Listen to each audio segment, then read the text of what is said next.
Salam Guru Penggerak. Perkenalkan, saya Mary Situmorang, CGP Angkatan 10 dari Berau, Kalimantan Timur.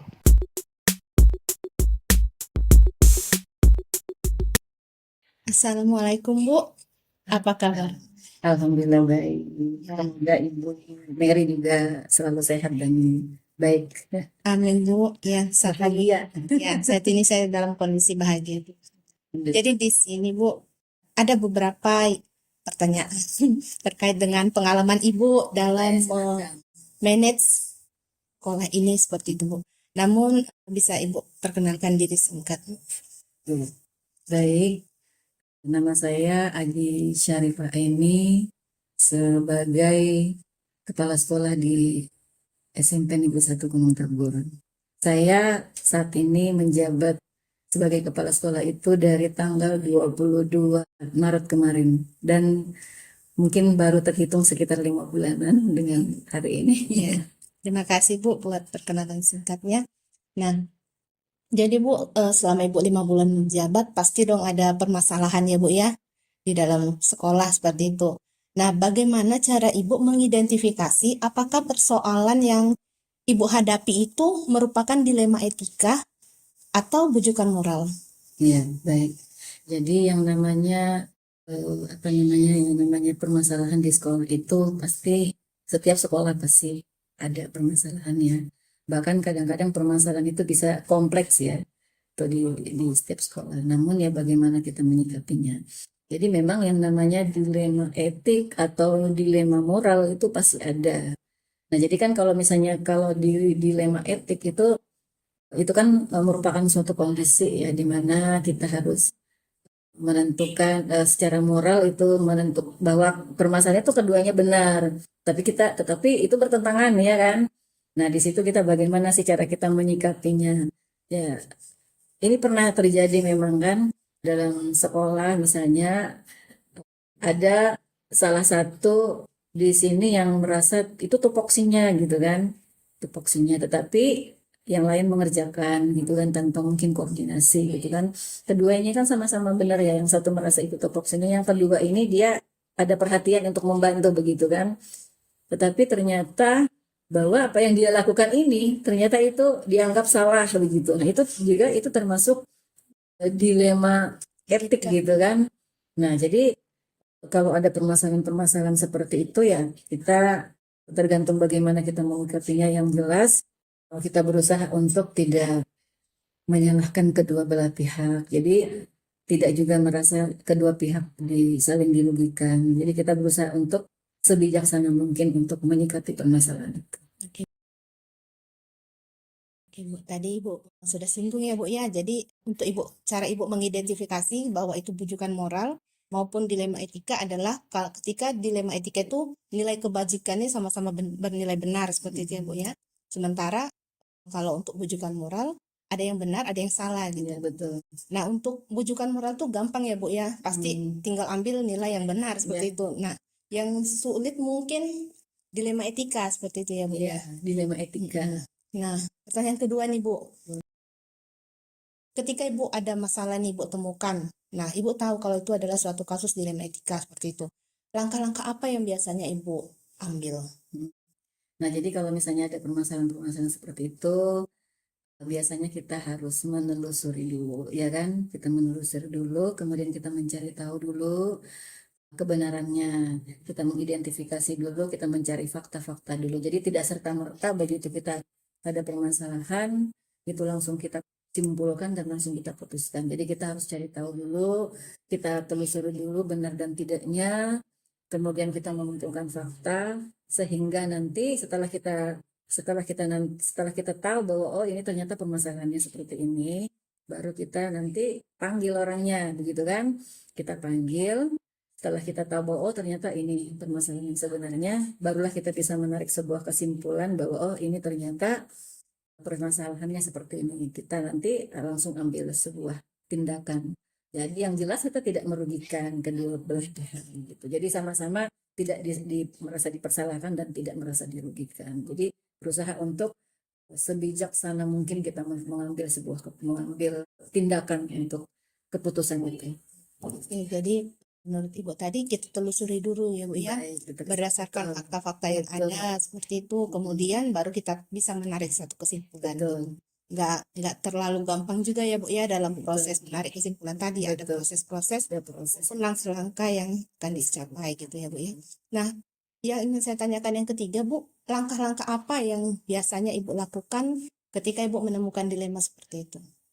Nah, itu tadi kalau biasanya kan itu tadi kita tidak secara spontanitas kan, kita tidak secara spontanitas untuk menarik suatu kesimpulan. Maka yang harus saya lakukan itu adalah tadi langkahnya kita mencari tahu, kemudian kita memanggil dulu, kita panggil dulu yang bersangkutan, kemudian kita apa namanya, kita telusuri permasalahannya seperti apa.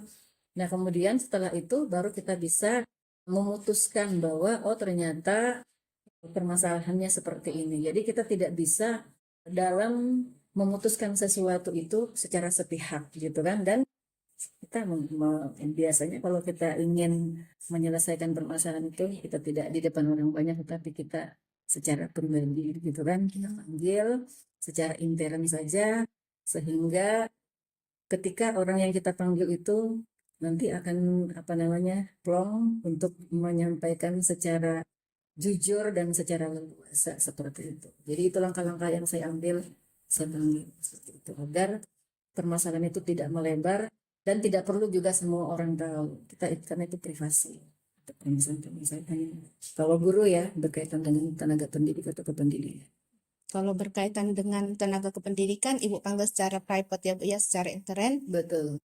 Terus kalau masalahnya tentang murid gimana Bu? Nah, kalau murid itu, nah biasanya kita kan ada prosedur ya. Kalau misalnya murid yang bermasalah, tentu kita ini dulu, jadi tidak langsung kepala sekolah ya, jadi kan ada guru mapel.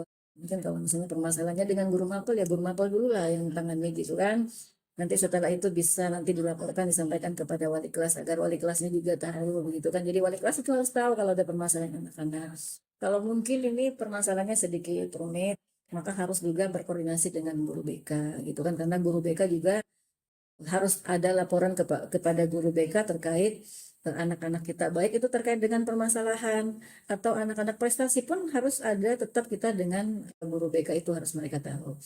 Nah, kemudian dengan kesiswaan gitu. Jadi langkah-langkah yang kita ambil itu tidak langsung kita menghakimi siswa, tetapi kita harus melalui alur-alur atau prosedur-prosedur agar kita tidak mengambil keputusan yang salah kepada siswa seperti itu. Jadi prosedur ada. Ada prosedurnya ya Bu ya. Jadi agak beda ya antara guru sama siswa seperti itu ya Bu ya.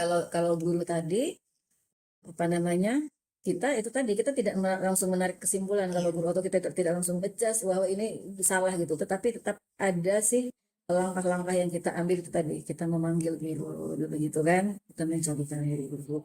Nah, jadi kalau tidak serta merta langsung wah kamu salah, tidak bisa seperti itu. Ada langkah-langkah juga yang harus kita lakukan tadi, melakukan pemanggilan.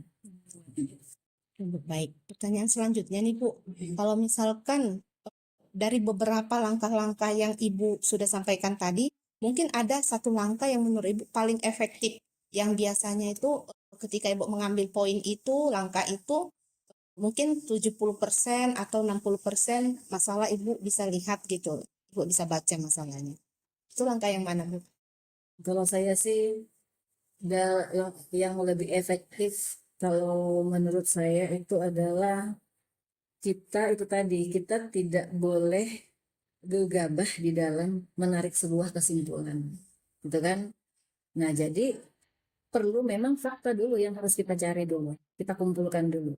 Itu yang menurut saya itu langkah yang baik untuk kita menarik sebuah kesimpulan. Kita kumpulkan fakta dulu, gitu. Jadi itu yang, dan apa namanya, kita tidak boleh lepas juga bahwa seorang pemimpin itu harus bijaksana. Jadi tidak boleh gegabah, tidak boleh emosional di dalam apa namanya, mengambil atau menangani sebuah permasalahan. Jadi harus tetap sabar.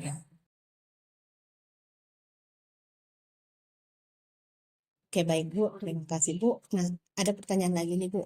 Yang paling menantang gitu Bu, ada nggak tantangan yang selama ini nih Bu alami dalam proses pengambilan keputusan? pasti ada.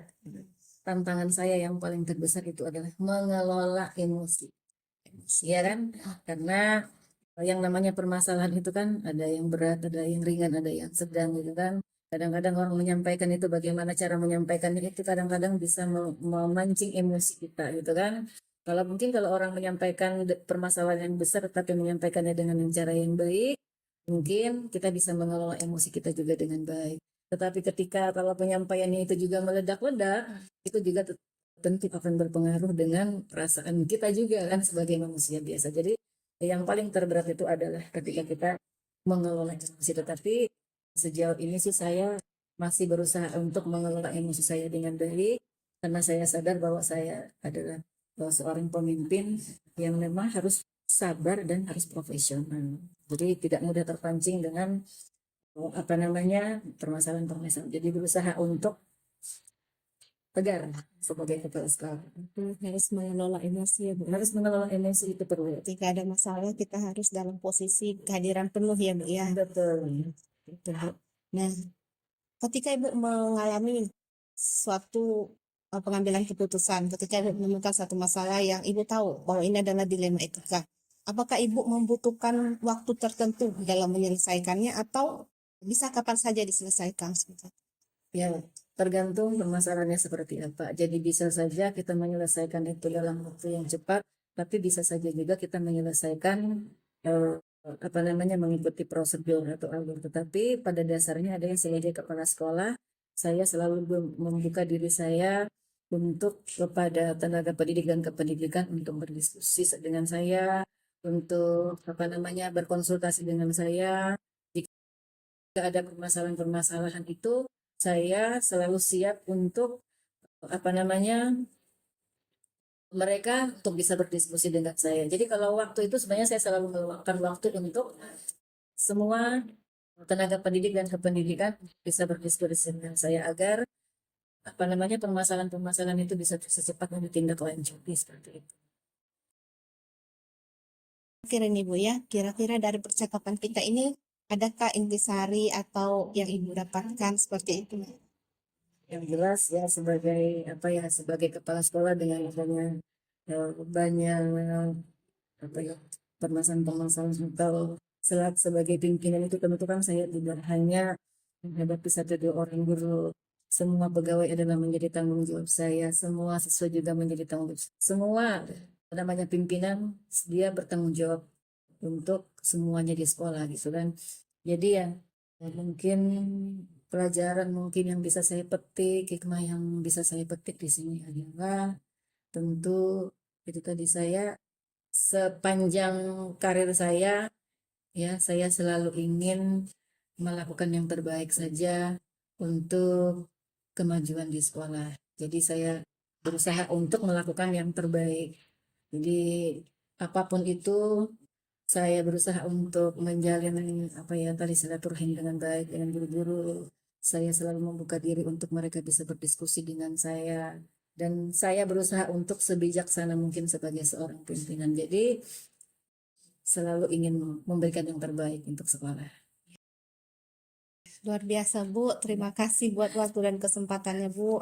Saya juga mendapat pengalaman yang baik, yang cukup banyak ya Bu ya dari pengalaman Ibu tadi, di mana dari berbagai macam langkah ternyata yang paling utama itu mengelola emosi kita. Betul. Seperti itu ya Bu ya, itu yang tantangan ya Bu ya. Tangan Ya, jadi memang kita harus ini ketika menghadapi masalah jangan langsung emosi seperti itu ya Bu. Ya, kita jangan harus terpancing dengan jangan terpancing dengan masalah tersebut. Ya, terima kasih banyak ya Bu buat waktunya. semoga Ibu Mary apa namanya sukses ke depannya, semuanya lancar urusannya. Amin, terima kasih Bu.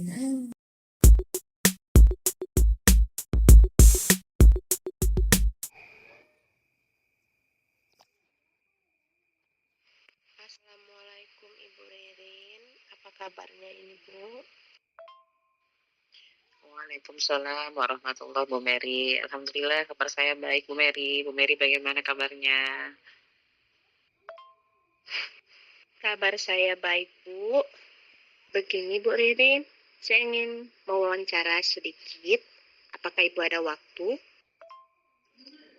Baik Bu Mary, silahkan apa yang sekiranya bisa saya bantu, silahkan disampaikan. Terima kasih ya Bu Ririn buat kesempatannya. Nah, sebelum saya menyampaikan pertanyaan saya, bisakah Ibu sebentar sedikit saja untuk memperkenalkan diri? Baik Bu Mary, perkenalkan saya Bu Ririn Astriani, SPDGR, selaku Kepala SMA ITI Asahwah Kabupaten Berau. Saat ini saya sudah menjabat selama kurang lebih 6 tahun di SMA ITI Asahwah. Terima kasih Bu Ririn atas perkenalan singkatnya. Nah, pertanyaan pertama nih Bu. Dari 6 tahun Ibu menjabat di SMA IT Asahwah, bagaimana cara Ibu mengidentifikasi bahwa masalah yang dihadapi adalah masalah bujukan moral atau masalah dilema etika? Baik Ibu, jadi selama ini dalam saya menjabat sebagai kepala sekolah tentu saja banyak permasalahan yang saya hadapi di sepanjang perjalanan. Berbagai macam jenis-jenis permasalahan itu ya diantaranya salah satunya ada dalam kategori dilema etika maupun bujukan moral. Bagaimana saya mengidentifikasi, salah satunya adalah melihat latar belakang dari permasalahan tersebut. Apakah permasalahan tersebut jelas terjadi, kemudian melibatkan pelanggaran hukum dan lain sebagainya, itu maka sudah jelas ya, benar lawan salah seperti itu, sehingga kita lebih mudah dalam memutuskan. Nah itu saya rasa masuk ke dalam bentuk bujukan moral. Namun ketika dalam kondisi-kondisi tertentu, di satu sisi permasalahan itu benar, di sisi yang lain juga ada benarnya untuk kita pertimbangkan. Nah disitulah kadang kita sebagai pemimpin sedikit ada rasa dilema. Nah disitu yang menurut saya, oh permasalahan ini berarti tergolong dalam bentuk permasalahan dilema etika. Oke, baik Bu. Jadi cara Ibu mengidentifikasi kasus apakah itu termasuk dilema etika dengan mengamati apakah kasus tersebut sesuai dengan 4 paradigma dan 3 prinsip dilema etika, begitu ya Bu. Dan kalau itu termasuk bujukan moral berarti memiliki nilai benar versus salah, seperti itu ya Bu ya. Nah, jadi selama ini Bu, bagaimana Ibu menjalankan pengambilan keputusan di sekolah Ibu, terutama untuk kasus-kasus di mana ada dua kepentingan yang sama-sama benar atau sama-sama mengandung nilai kebajikan? Baik Bu, selama ini ketika saya menghadapi permasalahan yang menyebabkan dilema etika antara benar dengan benar, di satu sisi benar, di sisi yang lain juga benar, maka yang saya lakukan selama ini menjadi kekuatan saya juga adalah saya melibatkan tim dalam prosesnya. Saya punya tim, siapakah tim itu? Yaitu orang-orang yang memang berkaitan dengan permasalahan atau kasus tersebut. Sehingga saya tidak bekerja sendiri, saya juga berdasarkan data dan fakta, kemudian mempertimbangkan sisi baik dan buruknya ketika mengambil keputusan A ataupun B, dan tentu saja yang kita ambil adalah yang paling sedikit mudaratnya. Bu, jadi ada tim ya Bu ya yang ikut ambil andil dalam menyelesaikan kasus dilema etika, seperti itu ya Bu ya. Nah, kira-kira Bu, langkah-langkah apa atau prosedur seperti apa yang biasa dilakukan oleh tim tersebut untuk menangani atau menyelesaikan suatu masalah seperti itu Bu?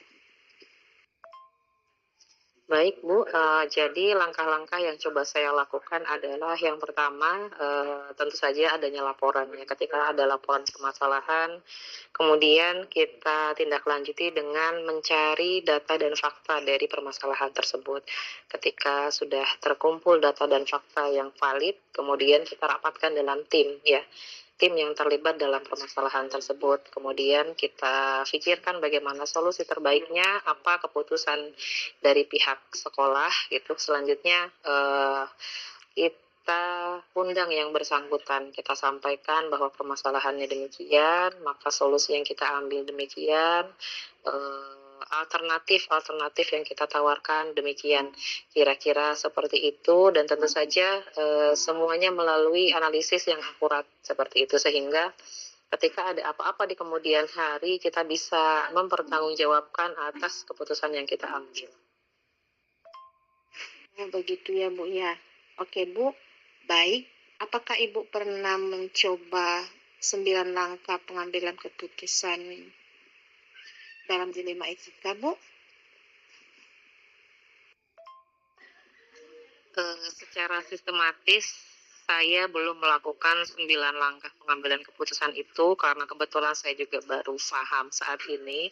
Namun secara teknis pelaksanaannya mungkin beberapa langkah yang disebutkan dalam 9 langkah itu sudah sering dilakukan, kira-kira seperti itu. Juga sudah menjelaskan beberapa langkah dari 9 langkah yang termasuk dalam pengambilan keputusan dilema etika. Nah, menurut Ibu hal apa saja yang selama ini Ibu anggap paling efektif dalam pengambilan keputusan pada kasus-kasus yang pernah Ibu hadapi? Menurut saya, kekuatan terbesar saya yang membuat efektif dalam pengambilan keputusan adalah kekuatan tim, di mana tim yang solid itu mampu menyelesaikan permasalahan dan menganalisis permasalahan secara detail dan lebih mudah dalam pengambilan keputusan. Pengalaman adalah hal yang paling berharga untuk membuat kita semakin memahami dalam bertindak dan menganalisis sebuah permasalahan.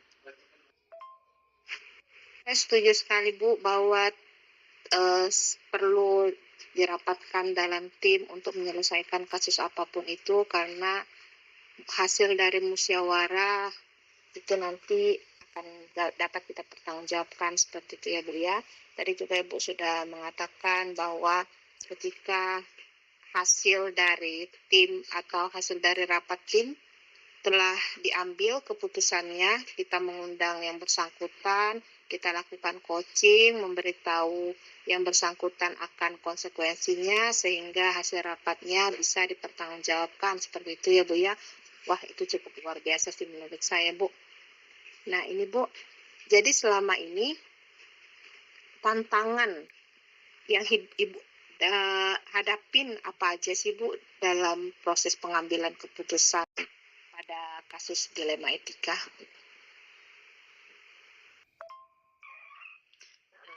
Menurut saya, tantangan yang dihadapi dalam kasus pengambilan dilema etika adalah tentu saja yang pertama dalam memutuskan permasalahan itu tentu saja menghadapi kebimbangan itu sendiri gitu ya.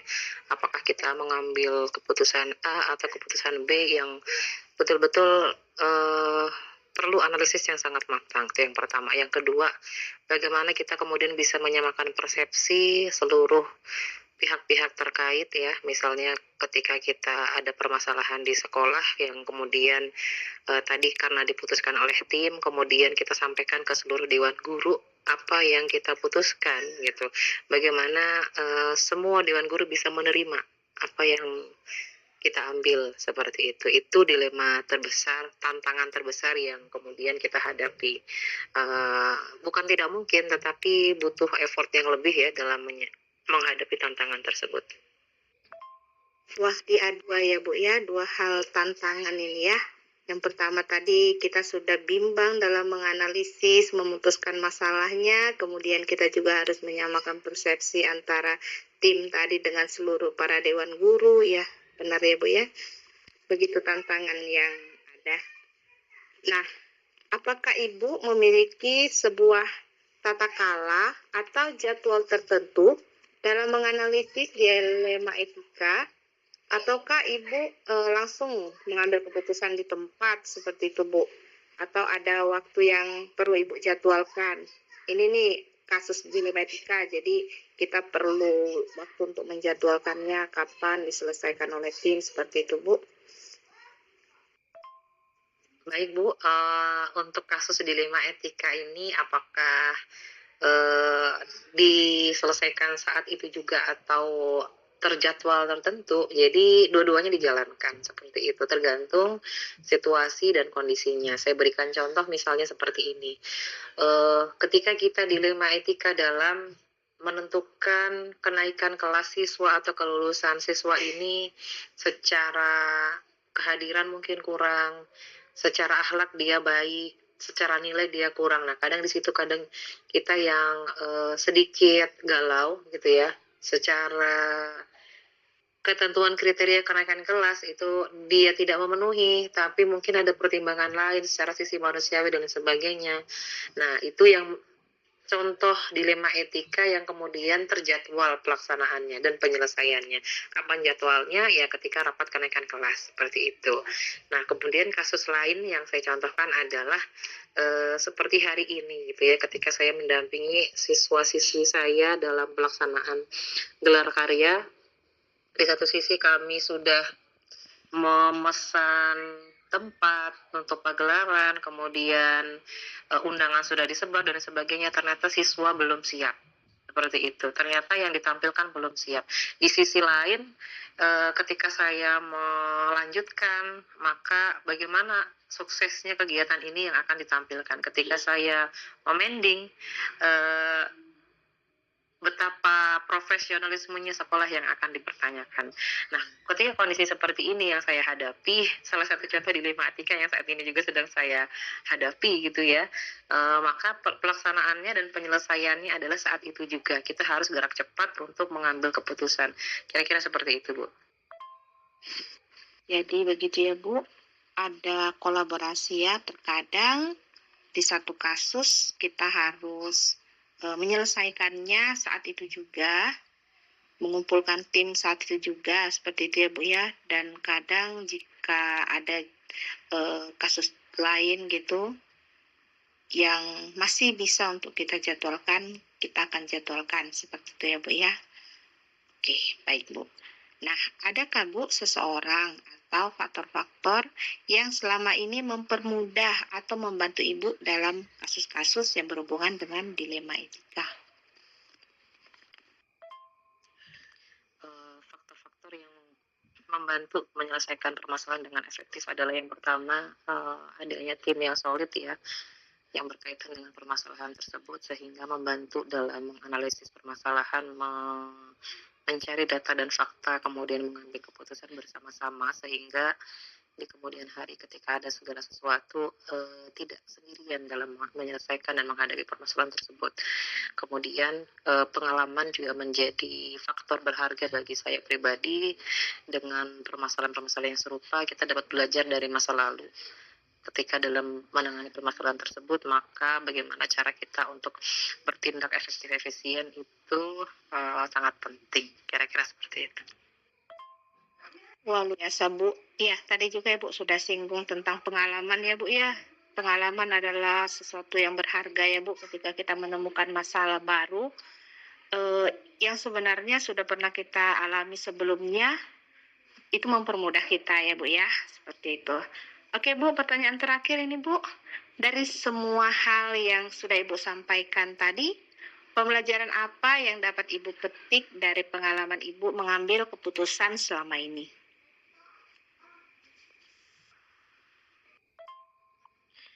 Pengalaman yang dapat saya petik dalam pengambilan keputusan adalah yang pertama, kita harus tenang terlebih dahulu dalam mengambil keputusan, tidak boleh tergesa-gesa, tidak boleh dalam posisi sedang emosi, apalagi dalam posisi sedang subjektif terhadap seseorang yang sedang kita putuskan perkaranya, seperti itu. Kemudian yang selanjutnya adalah pengalaman demi pengalaman yang mengajarkan kita bagaimana menangani permasalahan, kemudian bagaimana kita harus memanusiakan manusia dalam pengambilan keputusan, melihat segala aspek tidak hanya dari sisi peraturan, kemudian hukum dan sebagainya, tapi juga sisi kemanusiaan, sisi jangka pendek, jangka panjangnya, besar kecil dampaknya, itu semua yang kemudian semakin membuat kita bijaksana dalam pengambilan keputusan. Jadi memang semakin kita memahami teorinya, kemudian mempraktekannya, banyak latihan dan pengalaman yang kita alami menjadikan kita semakin lebih bijaksana, semakin dewasa, dan tentu saja yang terakhir adalah selalu merefleksikan dari setiap tindakan atau keputusan yang kita ambil. Kira-kira itu pengalaman berharga yang saya dapatkan, Bu. Terima kasih. Wah, makasih banyak Ibu Ririn atas ilmunya, pengalamannya yang sudah di-sharing. Saya belajar banyak ini Bu dari Ibu. Semoga Ibu makin sukses ke depannya. Seperti ya yang Ibu katakan tadi, pengalaman adalah sesuatu yang sangat baik ya Bu ya, untuk menjadi pembelajaran ketika kita menghadapi kasus yang sama di waktu-waktu berikutnya. Terima kasih banyak Bu buat waktunya. Terima kasih banyak Bu Ririn.